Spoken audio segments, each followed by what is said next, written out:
दोस्तों स्वागत है आपका इनसाइट नॉलेज की टॉप 10 डिफेंस और वर्ल्ड अफेयर से जुड़ी न्यूज में। आज काफी सारी खबरें डिफेंस और वर्ल्ड अफेयर से निकलकर सामने आ रही है, जिसमें सऊदी अरब, नॉर्थ कोरिया, चीन का डिक्टो भारतीय हथकंडे को अपनाना, अमेरिकी ईगल फाइटर जेट का भारत के लिए ऑफर, ये सभी खबरें आज के इस वीडियो में शामिल है। तो वीडियो को इसीलिए अंत तक जरूर देखिएगा। इसके साथ ही दोस्तों हमारे चैनल पर दिन में 3 से 4 वीडियो डेली आती है, लेकिन पिछले 3 से 4 दिनों में ऐसा नहीं हो रहा। साथ ही जो हमारी टॉप 10 न्यूज है जो हम 10 से 11 बजे के बीच में डालते हैं, वह भी आजकल 3 बजे के करीब डल रही है। उसके पीछे कारण यह है कि मुझे जॉन्डिस हुआ है और अभी 2 से 3 दिन रिकवरी में लगेंगे।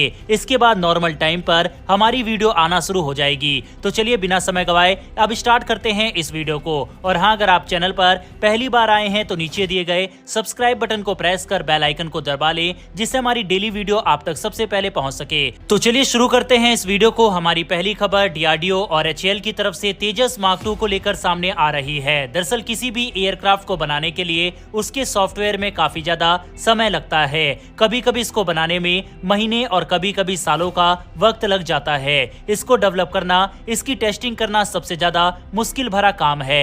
आपको बता दें कि भारत अभी इस वक्त अपने लाइट कॉम्बैट व्हीकल पर काम कर रहा है और इसी में भारत का तेजस मार्क 2 फाइटर जेट शामिल है। बता दें कि इस प्रोग्राम के लिए भारत ने एक बड़ी सफलता हासिल कर ली है। इसके लिए भारत के द्वारा अडेप्टेबल सॉफ्टवेयर बना लिया गया है। सॉफ्टवेयर काफी क्रिटिकल फैक्टर के रूप में लाइट कॉम्बैट एयरक्राफ्ट के लिए काम करेगा। इसके साथ ही इंडियन एयरफोर्स को फंक्शन अपडेट करने में भी इससे काफी ज्यादा मदद मिलेगी।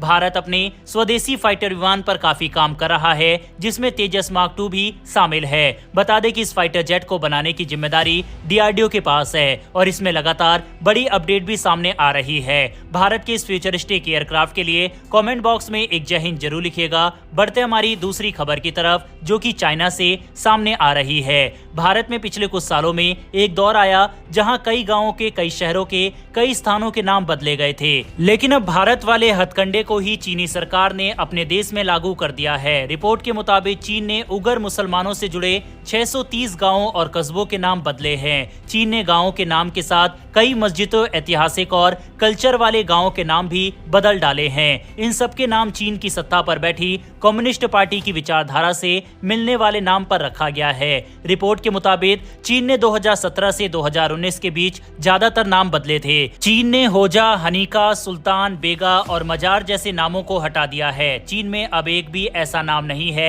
जिसमें खलीफा या मस्जिद शब्द का जिक्र हो। चीन ने तो 2023 में तिब्बत का नाम भी सिजाग रख दिया था। हालांकि इन सब के बीच रिपोर्ट के मुताबिक लंदन में स्थित चीन के एम्बेसी ने इन आरोपों से इनकार कर दिया है। वहीं बात करें चीन में मुस्लिम आबादी की, तो चीन में लगभग 20 मिलियन मुस्लिम है। वैसे तो चीन एक नास्तिक देश माना जाता है, लेकिन कुछ लोगों का कहना है कि चीन में ये धर्म पर चोट पहुंचाने के लिए किया गया है। चाइना का ये कदम सही है नहीं, इस पर अपनी राय कमेंट बॉक्स में लिखकर बताइएगा। बढ़ते हमारी आज की तीसरी खबर की तरफ। भारत के बॉन्ड्स को JP Morgan emerging market index bond में शामिल कर लिया गया है। अब रिपोर्ट के मुताबिक भारतीय बॉन्ड्स को 28 जून से ग्लोबल इंडेक्स में शामिल कर लिया जाएगा, यानी कि आने वाले हफ्ते भर में भारत के बॉन्ड्स को ग्लोबली पहचान मिलने वाली है। वहीं एक्सपर्ट मानते हैं कि 28 जून के दिन और उसके आसपास भारतीय बॉन्ड्स में करीब $2 बिलियन का विदेशी इन्वेस्टमेंट आ सकता है। भारतीय रुपए में कहे तो 16,500 करोड़ रुपए का इन्वेस्टमेंट आ सकता है। रिपोर्ट बताती है कि अगर ऐसा हुआ तो बीते दशक में किसी एक दिन में आने वाला सबसे ज्यादा विदेशी इन्वेस्टमेंट ये होगा। ग्लोबल इंडेक्स शामिल होने की खबर आते ही भारत के बॉन्ड्स को विदेशी इन्वेस्टर जमकर खरीद रहे हैं। सितंबर 2023 से अब तक भारतीय बॉन्ड्स में $10 बिलियन यानी इंडियन रुपीस में करीब 83,360 करोड़ रुपए से ज्यादा का इन्वेस्टमेंट हो चुका है। अभी तक के रिकॉर्ड की बात करें तो भारत की क्रेडिट रेटिंग अपग्रेड होने के बाद 20 अगस्त 2024 को भारतीय बॉन्ड्स में $2.7 बिलियन का फॉरेन इन्वेस्टमेंट आया था। यानी 2014 के बाद अब 2024 में भारत के बॉन्ड्स में $2 बिलियन से ज्यादा का निवेश आ सकता है। बढ़ते हमारी अगली खबर की तरफ, जो कि रूस और नॉर्थ कोरिया की मेगा डील को लेकर है। रूस के राष्ट्रपति व्लादिमीर पुतिन नॉर्थ कोरिया की यात्रा पर हाल ही में गए थे। इस दौरान दोनों देशों के बीच कई मुद्दों पर समझौते हुए। इसमें एक ऐतिहासिक समझौता भी हुआ, जिसके मुताबिक दोनों देश युद्ध के समय में एक दूसरे के लिए सेना की मदद करेंगे। अगर किसी एक देश पर हमला होगा तो दूसरा देश सैन्य मदद उसके लिए भेज देगा।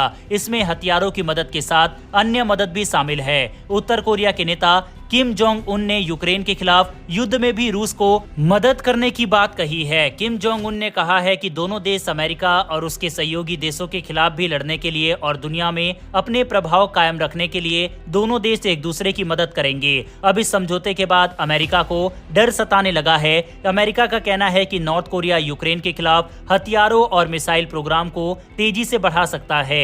वहीं आपको बता दें कि कोरिया के प्रायद्वीप में पिछले कई वर्षों से काफी तनाव देखने को मिला है। किम जोंग उन लगातार मिसाइल परीक्षण कर रहा है। वहीं अमेरिका, साउथ कोरिया और जापान के संयुक्त सैन्य अभ्यासों को बढ़ावा दे रहा है। इसी वजह से क्षेत्र में तनातनी लगातार बढ़ रही है। बहरहाल रूस और नॉर्थ कोरिया के बीच साइन हुई इस मेगा डील के बारे में अपनी राय कमेंट बॉक्स में लिखकर बताइएगा। बहरहाल बढ़ते हमारी अगली खबर की तरफ। भारत के बहुत सारे लोग विदेश में रहते हैं, विदेश में काम करते हैं और वहीं पर कमाते हैं। ऐसे में वहां के लोग अपने परिवार को अपने देश में पैसा भेजते हैं। इसको लेकर हाल ही में एक रिपोर्ट भी सामने आई थी, जिसमें बताया गया था कि विदेश में रहने वाले भारतीयों ने भारत में करीब $100 बिलियन से भी ज्यादा पैसा हर साल भेजा है। बता दें कि दुनिया में सबसे ज्यादा है। इसके अलावा दोस्तों अब एक रिपोर्ट सामने आई है, जिसके मुताबिक भारत में रहने वाले लोगों ने विदेश में कितना पैसा भेजा है, इसको लेकर खुलासा हुआ है। आरबीआई ने भी इसको लेकर एक डाटा जारी किया है। आपको ये बता दें कि ये पैसा भारत के लोगों ने विदेश में प्रॉपर्टी खरीदने के लिए, एसेट खरीदने के लिए, बिजनेस खरीदने के लिए या वहां पर रहने वाले अपने परिवारों के लिए भेजा है। विदेश में प्रॉपर्टी यानी कि एसेट खरीदने के लिए, बिजनेस खरीदने के लिए या वहां पर रहने वाले अपने परिवार के लोगों के लिए, रिश्तेदार को भेजने के लिए या फिर जो छात्र विदेश में पढ़ाई कर रहे हैं उनके माँ बाप के द्वारा उन्हें की गई ट्रांजैक्शन का डाटा है। रिपोर्ट के मुताबिक भारतीयों ने विदेश में करीब $31.7 बिलियन रुपए को भेजा है। बता दें कि साल 2022-23 में ये $27.01 बिलियन था, यानी कि करीब $4.5 बिलियन से भी अधिक पैसा इस साल भारतीयों ने विदेश में भेजा है। हालांकि दोस्तों इन रुपए में भारत के जो लोग विदेश में ट्रैवल करने जाते हैं वह पैसा भी शामिल होता है। दरअसल जो टूरिस्ट विदेश में घूमने जाते हैं वह भारतीय रुपए को उस देश की करेंसी में एक्सचेंज करवा कर खर्च करते हैं और ये पैसा भी रिपोर्ट के जारी डाटा में शामिल है। इसके अलावा भारत के कई छात्र कई अलग अलग देश में पढ़ाई कर रहे हैं। ऐसे में उनके माँ बाप जो पैसा भेजते हैं वह भी इसी डाटा में शामिल है। इसके अलावा जो विदेशी लोग भारत में रहकर काम कर रहे हैं, जैसे एम्बेसी में काम कर रहे या कुछ अन्य बिजनेस कर रहे हैं, वह लोग जब अपने देश में अपने घर वालों को पैसा भेजते हैं वह भी इस डेटा में शामिल है। इस रिपोर्ट पर अपनी राय कमेंट बॉक्स में लिखकर बताइएगा। बढ़ते हमारी अगली खबर की तरफ, जो कि डिफेंस से जुड़ी हुई है। दरअसल भारत का डीआरडीओ भारत के 5th जनरेशन फाइटर जेट पर काम कर रहा है। इस प्रोजेक्ट का नाम एमका है, जिसके बारे में हम सब भली भांति जानते हैं। आपको बता दें कि प्रोजेक्ट में लगातार दिन प्रतिदिन अपडेट सामने आ रही है। अब इस प्रोजेक्ट के डेवलपमेंट पर एक बड़ी उपलब्धि डीआरडीओ ने हासिल कर ली है। डीआरडीओ चीफ ने बताया है कि फाइटर जेट की क्रूशियल स्टेप में बड़ी सफलता डीआरडीओ को मिली है। बता दें कि फाइटर जेट को शेप देने का काम डीआरडीओ ने पूरा कर लिया है। डीआरडीओ चीफ ने बताया है कि 70% से ज्यादा जेट को शेप देने का काम किया जा चुका है। इसके अलावा 30% काम के लिए स्पेशलाइज्ड मटेरियल को तैयार किया जा रहा है। इसमें रडार आदि शामिल है। बता दें कि डीआरडीओ चीफ ने बताया है कि फाइटर जेट में लगने वाले रडार के पोटेंशियल स्ट्रक्चर को एक्सप्लोर किया जा रहा है। ऐसे में डीआरडीओ का मानना है कि ये फाइटर जेट भारत की 5वीं पीढ़ी का सबसे खतरनाक फाइटर जेट होगा और भारत जल्द ही इस पर सफलता भी हासिल कर लेगा। भारत के इस प्रोजेक्ट के लिए और डीआरडीओ के साइंटिस्टों के लिए कमेंट बॉक्स में एक जय हिंद जरूर लिखिएगा। बहरहाल बढ़ते हमारी अगली खबर की तरफ, जो कि सऊदी से निकलकर सामने आ रही है। दरअसल दोस्तों दुनिया भर में गर्मी का प्रकोप है, तापमान अपने चरम पर पहुंच चुका है। भारत से लेकर सऊदी अरब तक हीट स्ट्रोक ने कहर मचा रखा है। खबर है कि सऊदी अरब के मक्का में हज करने गए 1000 लोगों की गर्मी से मौत हो गई। मरने वालों में अकेले 658 यात्री मिस्र के हैं। 1400 हज यात्री अभी भी लापता है। भीषण गर्मी के बीच मक्का में 17 जून को तापमान 51.8 डिग्री सेल्सियस तक पहुंच गया था। इस बीच मरने वालों में 70 भारतीय भी शामिल है। भारत के 1,75,000 लोग इस साल हज यात्रा पर गए हैं। केवल केरल के ही 18,000 200 यात्री शामिल है। कर्नाटक राज्य हज समिति के अधिकारी एस सरफराज खान ने बताया है कि भारत और सऊदी अरब सरकार के साथ एक समझौता है जिसके मुताबिक हज की यात्रा के दौरान मरने वाले हज यात्रियों के शवों को उनके मूल स्थान पर वापस नहीं लाया जाता, यानी मरने वाले हज यात्रियों का शव भारत नहीं लाया जाएगा बल्कि प्रशासन की देखरेख में वहीं दफना दिया जाएगा। मृतकों की डेथ सर्टिफिकेट उनके परिवार वालों को सौंप दिए जाएंगे। बहरहाल इस खबर के ऊपर अपनी राय कमेंट बॉक्स में लिखकर बताइएगा। बढ़ते हमारी अगली खबर की तरफ। भारतीय विदेश मंत्री डॉक्टर एस जयशंकर ने गुरुवार को श्रीलंका के राष्ट्रपति रानिल विक्रमसिंघे से मुलाकात की। भारत के $60 लाख की मदद से बनाए गए joint form of coordination centre का भी अनावरण किया गया। मोदी सरकार बनने के बाद विदेश मंत्री की ये पहली सोलो ट्रिप है। विदेश मंत्री ने कहा है कि श्रीलंका के राष्ट्रपति रानिल विक्रमसिंघे से मुलाकात करके सम्मानित महसूस कर रहा हूँ। दोनों देशों के बीच सहयोग बढ़ाने के तरीकों पर चर्चा की गई। दोनों देशों के बीच बिजली, ऊर्जा, कनेक्टिविटी, बंदरगाह बुनियादी ढांचे, विमान, डिजिटल, स्वास्थ्य, खाद्य सुरक्षा, शिक्षा और पर्यटन क्षेत्र पर चर्चा हुई है। भारत और श्रीलंका की इस नई पहल से चीन चिंता में पड़ गया है। वहीं रिपोर्ट के मुताबिक विदेश मंत्री जयशंकर श्रीलंका में जारी सभी भारतीय परियोजनाओं की प्रगति पर भी चर्चा करेंगे। इसके साथ ही रिपोर्ट्स के मुताबिक प्रधानमंत्री नरेंद्र मोदी भी श्रीलंका की यात्रा पर जल्दी जा सकते हैं। अगली खबर चाइना और फिलीपींस से सामने आ रही है। चीन और फिलीपींस के बीच साउथ चाइना सी में विवाद बढ़ता जा रहा है। हाल ही में दोनों के बीच झड़प की भी खबरें सामने आई थी। इसी बीच फिलीपींस ने दावा किया है कि चीन ने झड़प के दौरान